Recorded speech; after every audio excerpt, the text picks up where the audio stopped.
Now they've sold 5.4 million of these since its first generation so many years back, okay? And it's quite a successful car for SEAT themselves as a brand. So this fifth generation, they've kept with the styling in terms of how it looks. It's instantly recognizable as a SEAT Ibiza. This is our one, by the way, for today. And you're going to notice the new systems, the new lights, things like that coming through as well. The other important thing to note is that this is the first of the Volkswagen Group to feature the new MQB A0 platform, which is going to be on the new Polo. So it's funny, Polo is going to be driving something that was built for SEAT as opposed to for Volkswagen. It's kind of weird. Volkswagen, of course, will say, yeah, they just happen to get their hands on it first. However, this is a car. Let's take it for a spin. Why are we in Barcelona today? Well, the reason why they've chosen Barcelona as the spot for the launch of this car is because this is where the car itself is being developed. This is the first Volkswagen to use the new MQB A0 platform, okay? Now that, folks, is what is going to be in the next Volkswagen Polo when that comes to market. But I think it's good for SEAT as a brand that platform, which is really good, and we'll talk about dynamics of it very soon, really good chassis. It's good for SEAT for that to actually arrive on one of their cars first as opposed to the Polo itself. I mean, usually that's the way things operate when they're built by Volkswagen, right? I mean, they designed the platform. Surely they're sitting there going, we want it on our badge first. But I suppose SEAT belongs to them, so too does Skoda, so too does Porsche, so too does Audi, so too does everyone else. And I suppose it's time that somebody else got a chance to intro this equipment into the market.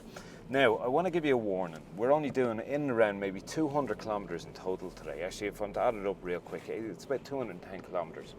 So it's our first time meeting the car. We're not living with it for a week. Now, what we're driving here at the moment is the Xcellence trim. Now, there's 4 trims available, F4 and Xcellence being the top. I think it's SE, and I'm missing something there. Entry-level prices, just so you know, is just under €15,000. And this is only available as a 5-door. So that price is actually pretty competitive when you put it against the likes of Ford Fiesta and the other super minis within its class. Okay, now a heads up, and I suppose this is a plug for the manufacturer themselves. They're selling it with a 3-2-1 policy. 3 means 3 years free service, and 2 means 2 years tax, I think it is. No, 1 year tax. And I can't remember what the 2 is. 2% APR if you go for a PCP deal. All right, that's the plug out of the way for them. Okay, well done, guys. It's a good offer, and hopefully you'll get more bums and seats, because this is a cracking wee car. Now, that chassis I talked about, right, we are up the hilliest of hilly roads in Barcelona at the moment. As I said, we got the 115 brake horsepower, 1-litre 3-cylinder engine going on here. Now, let's get the negative that out of the way first. It's quite a loud engine when you put your foot down. We've driven it in both an F4 and this Xcellence version here. And foot to the floor, it can be, I found it in the F4 for some reason to be raspy, and I've actually brought that to the attention of SEAT, because it sounds quite different, I feel, to this Xcellence. Now, both of them had the 6-speed DSG gearboxes in them, which will be available in Ireland, also available with 6-speed manual. Anyhow, the chassis it's on, oh my goodness. Like, I mean, suspension is a little bit firm, but it's really, it's good all the same. Like, we are in hilly roads here, we've been on motorway as well. But not only that, this is a beautiful car to get around twisty roads. Now, primarily this is probably going to be driven in the city. Yeah, loads of turns. You've got these angular street turns and everything else like that. But take it outside the city and it can perform. A 1-litre 3-cylinder is actually marvellous fun up hills, like what I'm doing here at the moment. The turning, the grip is perfect. It's really, really nice. I'm quite enjoying driving it. Then you got the exterior looks, okay? More angular, everything else like that. It's longer, well, tiny bit longer, tiny bit wider. And it's just a really nice looking car. And that's the other thing as well. Like, once again, they've taken the route of, let's say, the likes of Volkswagen, their cousins, you know. It's still unmistakably SEAT Ibiza, as in, you're not going to look at it and go, this is a completely different car itself.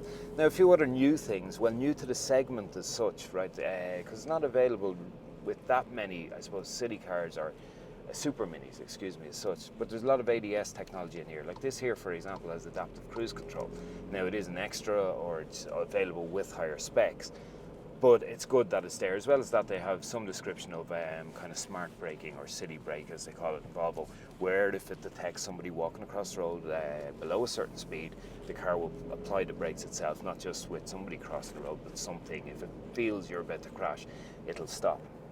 Now you have to bear in mind that this is a Super Mini, okay? So it's supposed to be small, but I have to say, right, this is my driving seat, the way I've been driving for most of today, okay? Legroom here is not phenomenal. However, considering it's Super Mini, it's pretty good.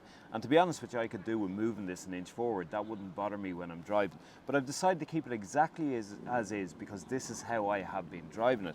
Now the back, there's nothing majorly special to it. Like, I mean, the plastics are okay here, that's fine. We're in Xcellence trim here at the moment. There's no kind of air conditioning to the rear, there's no 12-volt chargers or anything like that. But once again, for its class, it's still doing quite well. Like, Super Minis has never been about the luxury in the back seat. So legroom is okay, it's good enough. For a Super Mini, it's pretty much great. And as well as that, there is a bit of a tunnel going on here in the centre. You will get 3 adults in here, but it'll be very much a squeeze, so keep it to 2 folks. And in terms of child seats, I can't see you getting more than 2 boosters in there. Now, one thing I didn't mention when I was driving in the front there is, right, it does look great. We are in Xcellence, which is kind of the more luxurious end of things. This and F4 are kind of on par with each other in terms of what you get, especially with safety features and the likes. But the vinyl on the dashboard, and Tim's going to show you a cutaway now, I have to say it does feel quite cheap. It looks great, feels slightly cheap. And some of the plastics around the car are not amazing. But again, we're in Super Mini class. It's pretty much par for the course. All in, this could be one of my favourite Super Minis to date, which is saying a lot. I'm a massive Fiesta fan. I love the Mazda 2, which I think is completely underrated. It's got a Fabia, I'm a big fan of that. And then there's this. Okay folks, so this is Car Buyer's Guide, and you're tuned to our YouTube channel. Over in the corner here, you're going to see our logo. Click it and you will subscribe to us. Please like the video if you like it. Leave your comments below. We try to answer all of them, and we do appreciate you watching. Also, follow the links around the screen. See you again very soon.